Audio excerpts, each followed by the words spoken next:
पिछले 1 साल से बैंकों में पैसा जमा करने की जो दिलचस्पी वो कम हुई है। वहीं इस गिरावट को लेकर के सरकार भी फिलहाल टेंशन में नजर आ रही है, जिसको लेकर के फाइनेंस मिनिस्ट्री ने बैंकों से कासा यानी कि करंट और सेविंग अकाउंट जो है वो जमा में उसके सुधार लाने को कहा है, जिससे उनके मुनाफे पर दबाव पड़ रहा है। अब आपके मन में ये सवाल होगा कि ये कासा रेशियो आखिर होता क्या है और आखिर ये गिरा तो क्यों, और इसके पीछे की वजह क्या हो सकती है। तो ये जो तमाम सवाल हैं, इन्हीं के जवाब इस वीडियो में हम जानने की कोशिश करेंगे। नमस्कार, मैं हूं मुस्कान ओझा, आप देख रहे हैं मनी 9। सबसे पहले कासा रेशियो के बारे में बात कर लेते हैं, इसको जानने की कोशिश करते हैं। असल में ये है क्या? तो ये एक बैंकिंग टर्म है। ये बताता है कि किसी बैंक की कुल डिपॉजिट में से कितना हिस्सा करंट और सेविंग अकाउंट से आता है। एक एग्जाम्पल के तौर पे इसे समझने की कोशिश करते हैं, इससे आपको थोड़ी सी और क्लैरिटी मिलेगी। मान लीजिए कि किसी बैंक के कुल डिपॉजिट में 1 लाख करोड़ है। इसमें से 30,000 करोड़ जो है वो करंट अकाउंट में है और 20,000 करोड़ सेविंग अकाउंट में है। तो कासा का रेशो है 20,000 और 30,000 यानी 50,000 करोड़ रुपए। अब यानी इस पूरे बैंक का 50% कासा रेशियो हुआ। तो कुल मिलाकर इससे ये पता चलता है कि बैंक की कुल डिपॉजिट में कितनी फीसदी जो हिस्सा है वो करंट और सेविंग अकाउंट से आ रहा है। आइए अब करंट अकाउंट को लेकर के कुछ बातें जानने की और समझने की कोशिश करते हैं। तो अगर करंट अकाउंट की बात करें तो ये ज़्यादातर कारोबारियों के लिए होता है, यानी बिजनेसमैन के लिए होता है, जो बैंक में करंट अकाउंट खुलवाते हैं ताकि पैसे की जो लेन देन है, जो ट्रांजैक्शन है, वो आसानी से की जा सके। इन्हीं करंट अकाउंट और सेविंग अकाउंट को कासा कहते हैं। चलिए अब बात करते हैं किस बैंक में कितना कासा रेशियो होता है।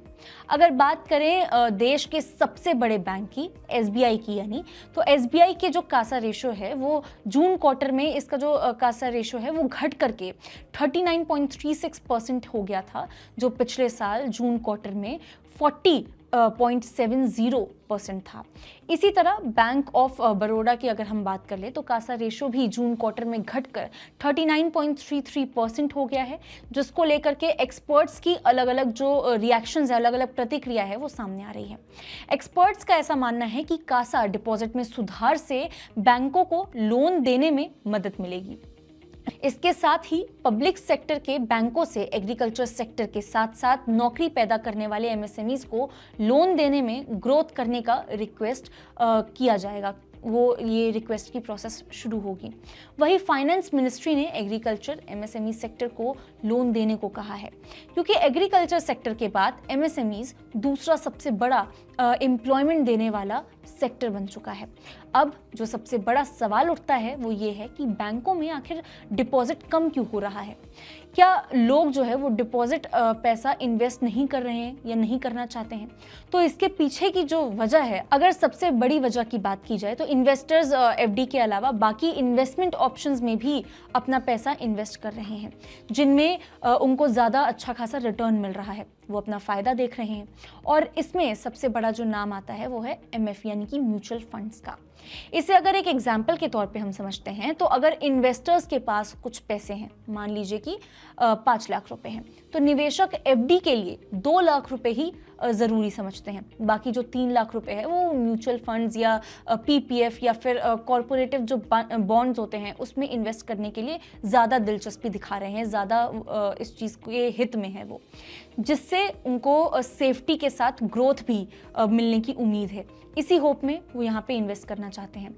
तो ये रही कहानी बैंकों के कासा रेशियो की, जिसमें हमने जाना कि कैसे कासा बढ़ाना बैंकों के लिए एक स्ट्रैटेजिक मूव है, जिससे उनकी जो कॉस्ट है वो कम हो और प्रॉफिटेबिलिटी जो है वो बढ़े, ताकि जो एग्रीकल्चर है और एमएसएमईज जैसे खास सेक्टर हैं और उनको और भी ज़्यादा बेहतर तरीके से लोन दिया जा सके। तो ये जो पूरा मामला है ये हमने आपके सामने रखा कि कैसे कासा रेशियो को बढ़ाया जा सकता है, और बढ़ाने के लिए सरकार इस चीज़ को कह भी रही है। आज के लिए बस इतना ही। ऐसी और वीडियोस के लिए देखते रहिए मनी 9।